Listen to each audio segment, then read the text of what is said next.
आप सभी छात्र छात्राओं का बहुत बहुत स्वागत है। अध्याय 4 जनन स्वास्थ्य रिप्रोडक्टिव हेल्थ।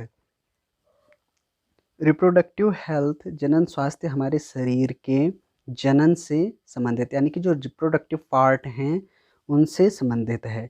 इस टॉपिक में आपको जो मान लो कोई दंपति हैं उसको कौन कौन सी बीमारियां हैं, रोग हैं, जनन से संबंधित कौन कौन से रोग होते हैं उनसे संबंधित बताया जाएगा। और दूसरा जनसंख्या वृद्धि के विषय में, यानी कि सबसे पहला इसमें टॉपिक आता है परिवार नियोजन। परिवार नियोजन, फैमिली प्लानिंग।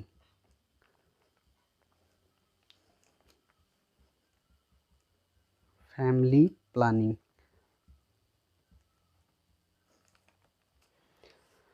परिवार नियोजन की आवश्यकता क्यों पड़ी?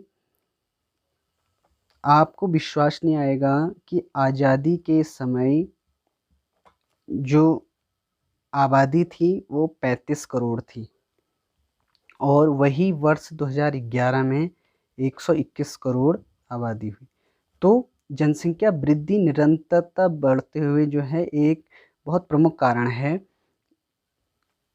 तो इसीलिए भारत सरकार द्वारा समय समय पर WHO द्वारा फैमिली प्लानिंग और बहुत सारे ऐसे कार्यक्रम चलाए गए, जैसे हम दो हमारे दो, इस प्रकार से और भी बहुत सारे जो कार्यक्रम हैं उनको संचालित किया गया ताकि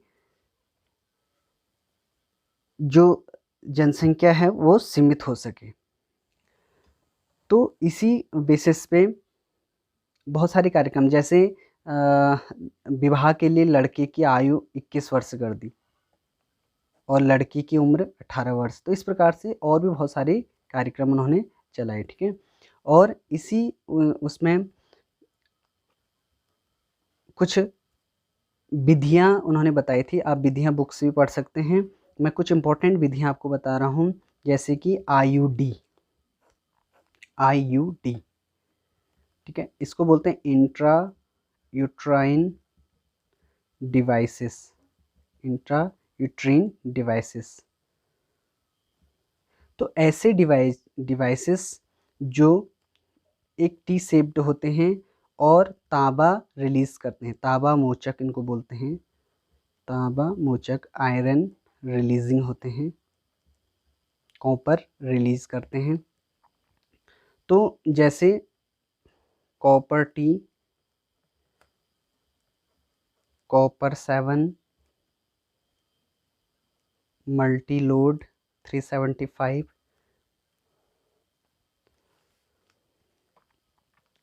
देखिए, निषेचन की प्रक्रिया आपने देखी थी, जब नर युग्मक और मादा युग्मक आपस में संलयित होते हैं तो जाइगोट बनता है। इतना आपको क्लियर है?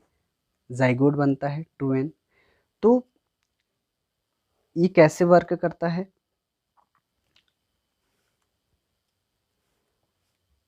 आयोडीज, पहली विधि मैंने आपको बता दी। उसी प्रकार से कुछ हार्मोन्स रिलीजिंग आयोडीज भी होते हैं, इनको भी डिस्कस कर लेते हैं। हार्मोन रिलीजिंग आयोडीज, जैसे LNG-20, प्रोजेस्टोजर्ट। तो ये क्या करते हैं?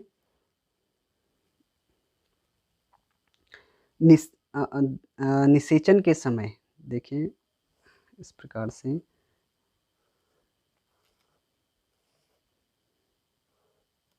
ये आपका गर्भाशय का पार्ट हो गया, ये फिम्बरी,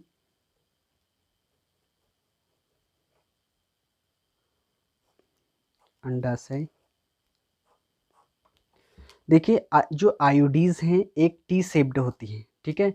इनको जो है यूट्रस में स्थापित कर दिया जाता है। अंडाणु यहाँ से रिलीज होगा, यहाँ पे एग आएगा और जैसे स्पर्म एंटर करेगा तो यहीं पर ही ये क्या हो जाएगा? निष्क्रिय हो जाएगा। ये जो तांबा मोचक जो आयरन रिलीजिंग प्रोडक्ट हैं, जैसे कॉपर टी है, कॉपर 7 है, मल्टीलोडेड 375 है, ये कॉपर जो होगा इनको निष्क्रिय कर देगा, ठीक है। इनको फर्टिलाइज नहीं होने देगा, बल्कि इनको यहीं पर ही निष्क्रिय कर देगा। देन अगर ये आपस में मिलेंगे नहीं तो गर्भ की संभावना ही नहीं बनेगी, जायगोट निषेचन की संभावना ही नहीं बनेगी। तो क्लियर हो गया इतना? ठीक है। इसी प्रकार से कुछ हार्मोन्स और होते हैं, हार्मोन रिलीजिंग आइडिस, एलएनजी, प्रोजेस्टोजर्ट, ये भी स्पर्म्स को निष्क्रिय कर देते हैं या निषेचन की प्रक्रिया को निष्क्रिय कर देते हैं। तो इतना आपको क्लियर हो गया आयोडीज। उसके बाद हम दूसरा टॉपिक पे बात करेंगे जो कि है परमानेंट मेथड्स, इनको हम बोलेंगे परमानेंट मेथड्स, स्थायी विधि। इन स्थायी विधियों में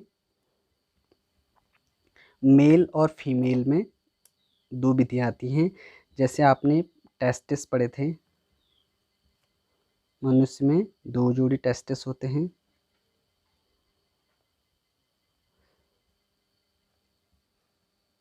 इस प्रकार से इसमें कंपार्टमेंट्स होते हैं, टेस्टिकुलर लोब्यूल्स होते हैं, ठीक है।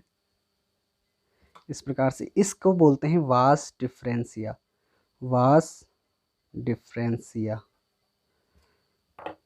तो जो मेल में स्पर्म्स, यहाँ से स्पर्म्स बनते हैं और यह एक ऐसी टेक्निक है जिसमें शल्य चिकित्सा द्वारा यहाँ पर से कट कर दिया जाता है। इस वैसेक्टोमी को यहाँ पर से कट कर दिया जाएगा। अब वैसेक्टोमी यहाँ पे कट हो गया है तो स्पर्म्स नहीं मतलब बाहर इजेक्ट नहीं हो पाते हैं। इस क्रिया को हम बोलते हैं वैसेक्टोमी, वैसेक्टोमी, ठीक है। क्लियर हो गया? मेल में ये प्रक्रिया होती है। फीमेल में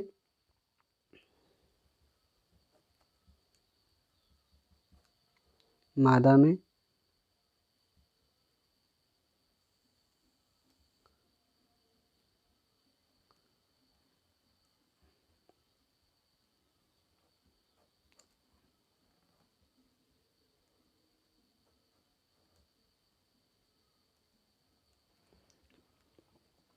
आपको पता है यूट्रस, गर्भाशय, अंडवाहिनी, अंडवाहिनी के 4 भाग हैं, फिम्बरी, इन्फंडिबुलम, एम्पुला और इस्थुमस। इसी प्रकार से इस वाली फिम्बरी, इन्फंडिबुलम, एम्पुला और इस्थुमस। तो इस प्रकार से इस क्रिया में क्या होता है, अंड जो एग है वो यहाँ पर रिलीज होगा और यहाँ पर से हम शल्य चिकित्सा द्वारा जो चिकित्सक हैं वो इन फैलोपियन नलिका को यहाँ से कट कर देते हैं और उनको आपस में बांध देते हैं, ठीक है। और जो एग है, जो अंडा है, जो ओवम है, वो यहाँ से बाहर इजेक्ट नहीं हो पाता है। तो इस क्रिया को हम बोलते हैं ट्यूबेक्टोमी, ट्यूबेक्टोमी। तो क्लियर हो गया? वैसेक्टोमी, वास डिफरेंशिया को कट करते हैं इसलिए इसको वैसेक्टोमी, बहुत इंपॉर्टेंट टर्म है ट्यूबेक्टोमी, क्योंकि फैलोपियन नलिका जो फैलोपियन ट्यूबुल्स है उसको हम कट करके बांध रहे हैं। तो इस क्रिया को हम बोलते हैं ट्यूबेक्टोमी, वैसेक्टोमी एंड ट्यूबेक्टोमी। तो ये भी क्लियर हो गया आपको। तीसरा इसमें जो फैमिली प्लानिंग के लिए तीसरी विधि आती है वो है सगर्भता का चिकित्सकीय समापन, सगर्भता का चिकित्सकीय समापन, ठीक है। यानी कि इसको हम बोलते हैं MTP, MTP, medical termination of pregnancy, ठीक है। यदि कोई महिला प्रेग्नेंट हो गई है और वो एबॉर्शन कराना चाहती है तो इसको हम बोलते हैं सगर्भता का चिकित्सकीय समापन, ठीक है। लेकिन यह क्रिया जो होती है 12 सप्ताह के मध्य ही हो जानी चाहिए, ठीक है। यानी कि 3 माह में हो जानी चाहिए, 3rd मंथ में। अगर इसके बाद बहुत ज़्यादा अगर कराते हैं एबॉर्शन, MTP कराते हैं तो ये बहुत ख़तरनाक हो सकता है, ठीक है। इसमें से कुछ रासायनिक पदार्थ होते हैं जिनको वैक्यूम पंप से बाहर खींच लिया जाता है जो फिटस है उसको, ठीक है। तो तीसरा ये हो गया। और भी बहुत सारी विधियां हैं, उनको आप बुक से पढ़ लेना। अगला टॉपिक आता है बंध्यता, इनफर्टिलिटी।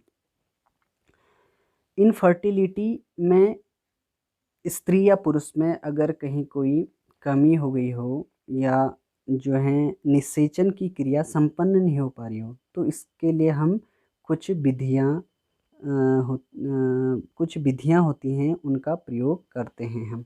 ठीक है, इनको बोलते हैं हम सहायक जनन प्रौद्योगिकी।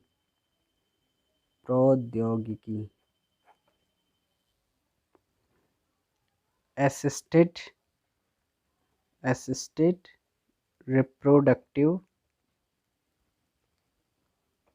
टेक्नोलॉजी यानी कि ART, असिस्टेड रिप्रोडक्टिव टेक्नोलॉजी। तो ऐसी विधियां जिसके द्वारा हम, इसमें जो मेन है वो है परखनली शिशु यानी कि टेस्ट ट्यूब बेबी।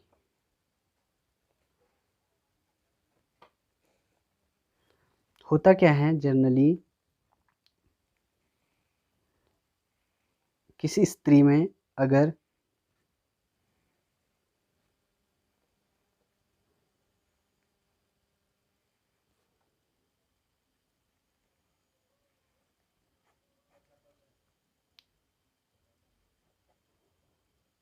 ओवम बन रहे हैं, एग बन रहे हैं, लेकिन फैलोपियन ट्यूबुल द्वारा वो एम्पुला और स्टुमस जगह पे नहीं आ पा रहे हैं। ठीक है, तो इस कंडीशन में क्या होता है कि उस स्त्री के एग को इंजेक्शन से जो है टेस्ट ट्यूब में, और जो पुरुष है उसके स्पर्म्स को टेस्ट ट्यूब में रख करके वहाँ पे उनका निषेचन कराया जाता है। ठीक है, वहाँ पे निषेचन कराया जाता है, और निषेचन जब आपस में मेल और फीमेल आपस में निषेचन होगा तो जायगोट बनेगा,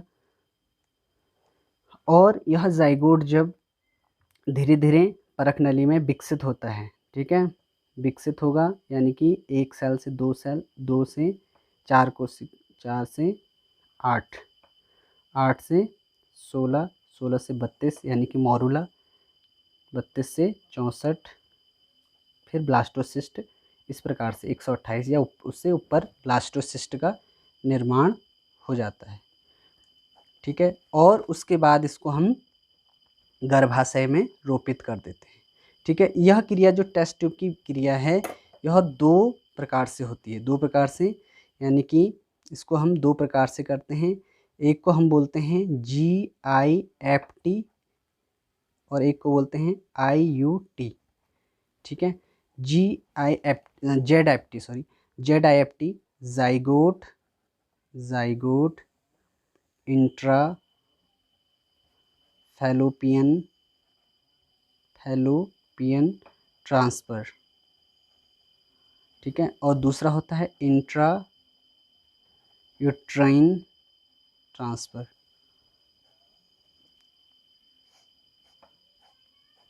तो ये क्रिया आपको समझ में आ रही होगी कि जो टेस्ट ट्यूब बेबी है ये 2 प्रकार से होती है क्रिया, ZIFT और IUT।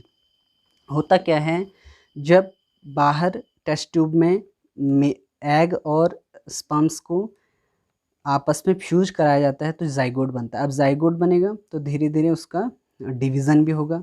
ठीक है, न्यूक्लियस डिवाइड होगा, और 2 से 4, 4 से 8, जब ये 8 स्टेज की अवस्था होती है, जब 8 स्टेज ब्लास्टोमियर स्टेज होती है, तो इसको हम फैलोपियन ट्यूब में रख देते हैं, इंजेक्ट करा के सीधे फैलोपियन ट्यूब में रख देते हैं। अब क्या होगा, जो यहाँ पे निषेचन नहीं बन पा रहा था, यानी कि इंजेक्ट नहीं हो पा रहा था एम्पुलर स्टोमच जंक्शन में, वो एक क्रिया टेस्ट ट्यूब बेबी ने कर दी है। अब धीरे धीरे ये बढ़ेगा और अपने आप जो है यहाँ पे एंडोमेट्रियम पे स्थापित होगा, और बेबी जो शिशु है उसका निर्माण होगा। ठीक है, दूसरा यानी कि ये 8 स्टेज ब्लास्टोमियर में होगा। दूसरा IUT, अगर 8 से अबव स्टेज हो जाती है, यानी 16, 32, 64, 128 कोई भी स्टेजेस आ जाती हैं उससे ऊपर, उसको अगर हम ट्रांसफ़र करते हैं तो हम फैलोपियन में नहीं करेंगे उसको।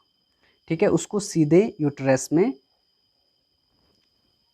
इम्प्लांट किया जाता है। ठीक है, तो इस क्रिया को हम IUT इंट्रायूट्राइन डिवाइसेस कहते हैं। ठीक हो गया। तो यह क्रिया कहलाती है टेस्ट ट्यूब बेबी की। तो काफ़ी हद तक इससे इनफर्टिलिटी, बंध्यता से बचा जा सकता है। जो दंपति संतान उत्पन्न करने में बाधा जिनको आती है, ART यानी कि असिस्टेड रिप्रोडक्टिव टेक्नोलॉजीज के थ्रू हम इसका निदान कर सकते हैं, यानी टेस्ट ट्यूब बेबी से इसका निदान कर सकते हैं। यहाँ तक आपको क्लियर हो गया। यहाँ पे एक चीज़ देखिए, कभी कभी जो महिला है उनका गर्भाशय ही विकृत हो जाता है। ठीक है, यानी कि गर्भाशय विकृत हो जाता है, या उसमें इतनी पावर नहीं रहती है कि वो एक बेबी को जन्म दे सके। ठीक है, तो ऐसी कंडीशन में क्या होता है, उस महिला की अंडाशय जो महिला जिसका गर्भाशय विकृत है, उसके अंडाशय को निकाल करके और उस पुरुष के स्पर्म्स को निकाल करके किसी दूसरी महिला के गर्भाशय में या फैलोपियन ट्यूबुल में, यानी दूसरी महिला के फैलोपियन ट्यूब में या फिर यूटेरस में, गर्भाशय में रोपित किया जाता है। तो इस क्रिया को हम बोलते हैं सैरोगेसी। ठीक है, यह क्रिया कहलाती है सैरोगेसी। और जो महिला उस बच्चे को जन्म देती है उसको बोलते हैं सैरोगेट माँ। ठीक है, सैरोगेट माँ, ये वर्ड भी आप याद रखेंगे। ठीक है, यहाँ पे ये चीज़ क्लियर हो गया है। अब यहाँ पे एक चीज़ आता है आपका, एक टर्म आता है ICSI, यानी कि इंसेमिनेशन। इंसेमिनेशन से पहले एक चीज़ और बताना चाहता हूँ कि कुछ महिलाएं ऐसी होती हैं जिनका जो फिम्बरी है, यानी कि जो झालर है, वह अंडाणु को पकड़ने में असमर्थ होता है। अंडाणु को पकड़ने में असमर्थ होता है। अब देखिए, अंडाशय जो अंडवाहिनी है, इसके 4 भाग हैं। ये वाला भाग क्या कहलाता है, फिम्बरी। इसी को तो हम झालर बोलते हैं। ठीक है, इन्फंडिबुलम, एम्पुला, स्टोमस। ठीक है, तो जो फिम्बरी है, 2 फिम्बरी, तो ये फिम्बरी जो होती है, ये है ना, सॉरी फिम्बरी, ये तो अंडाशय है, सॉरी ये फिम्बरी है। ये वाला पार्ट क्या है, झालर, फिम्बरी है। और अंडाशय वाला पार्ट, यहाँ से ओवम बनता है। अब अगर ये यहाँ पे इसको कैप्चर ना कर पाए, यानी कि इसको पकड़ेगा नहीं, तो ये आगे कैसे आएगा। ठीक है, यानी कि झालर में की जो फिम्बरी है उसमें कोई प्रॉब्लम आ जाए। ठीक है, अगर ये झालर इसको पकड़ेगा नहीं तो ये इम्पुला स्टोमस जंक्शन पे नहीं आएगा, तो स्पर्म कैसे इस पे इंजेक्ट होगा। तो इस क्रिया को हम बोलते हैं गैमीट, यानी कि इसको हम बोलते हैं GIFT। अब इसमें कंफ्यूज मत होना, एक है आपके पास ZIFT, जाइगोट। इसमें पूरा का पूरा हम जाइगोट ट्रांसफ़र करते हैं।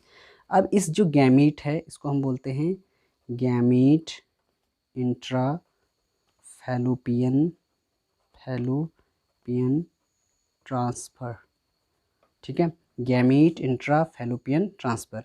तो जो गैमीट है, यहाँ से इस अंडवाहिनी से जो अंडाशय के जो पार्ट है अंड का, इसको इंजेक्शन से निकाल करके सीधे यहाँ पे डाल दिया जाता है। ठीक है, तो यहाँ पे डाल देंगे तो स्पर्म से इसको मतलब फ्यूज कर लेगा।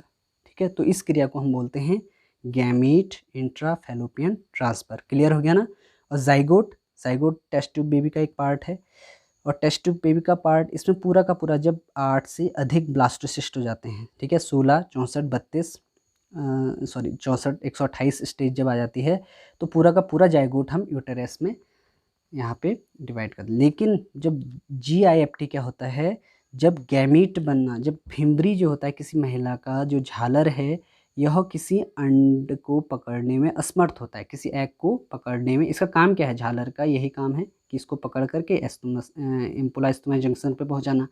लेकिन किसी कारणवश ये इसको नहीं पकड़ पाता है, तो इस कंडीशन में हम GIFT का यूज करते हैं। ठीक है, इसके बाद हमारा एक टॉपिक और आता है, इसको बोलते हैं कृत्रिम गर्भाधान। ठीक है, इसको बोलते हैं ICSI। ठीक है, इंट्रा साइटोप्लाज्म इंसेमिनेशन, ठीक है, या इंजेक्शन। तो इस कंडीशन में क्या होता है, कभी किसी पुरुष में स्पर्म्स बनते तो हैं लेकिन उनमें इतनी गति नहीं होती है कि वो एम्पुला स्टोमस जंक्शन तक पहुंच पाए। ठीक है, योनि के थ्रू यहाँ तक पहुंच पाए। तो ऐसी कंडीशन में उस पुरुष के स्पर्म्स को निकाल करके उनको लैब में सांद्रित करके, ठीक है, उनको गाढ़ा करके उनकी संख्या को बढ़ा दिया जाता है। ठीक है, उनकी संख्या में वृद्धि करके उनको इंजेक्शन के थ्रू जो है योनि के द्वारा महिला तक पहुंचाया जाता है, यानी कि एम्पुला स्टोमस जंक्शन तक पहुंचाया जाता है। ध्यान रखिए, जो ये कृत्रिम गर्भाधान है यह जानवरों में भी होता है। ठीक है, यह जो एनिमल्स हैं उनमें भी बहुत प्रसिद्ध है कृत्रिम गर्भाधान। तो यहाँ पर तक हमारा ये टॉपिक क्लियर हो गया। इससे नेक्स्ट जो होगा वो मैं कल आपको यौन संचारित रोगों के बारे में बताऊंगा। ठीक है, STDs के बारे में नेक्स्ट टॉपिक जो है STD के बारे में बताऊंगा। अभी मेरे आपके लिए कुछ क्वेश्चन हैं, इन क्वेश्चन का आंसर मुझे आप बताएंगे ताकि आपको यह प्रोसेस समझ में आई या नहीं आई। ठीक है, ZIFT और GIFT का फुल फॉर्म बताइए। ठीक है, ZIFT और GIFT का फुल फॉर्म। उसके बाद टेस्ट ट्यूब बेबी कितने प्रकार से कराया जा सकता है। ठीक है, इनके नाम बताने हैं आपने। उसके बाद कॉपर आयन रिलीजिंग करने वाले IUD के नाम या एग्जाम्पल आप बताइए। तो इन तीनों क्वेश्चनों का आंसर आप मुझे बताइएगा ताकि यह प्रोसेस आपको समझ में आई। धन्यवाद।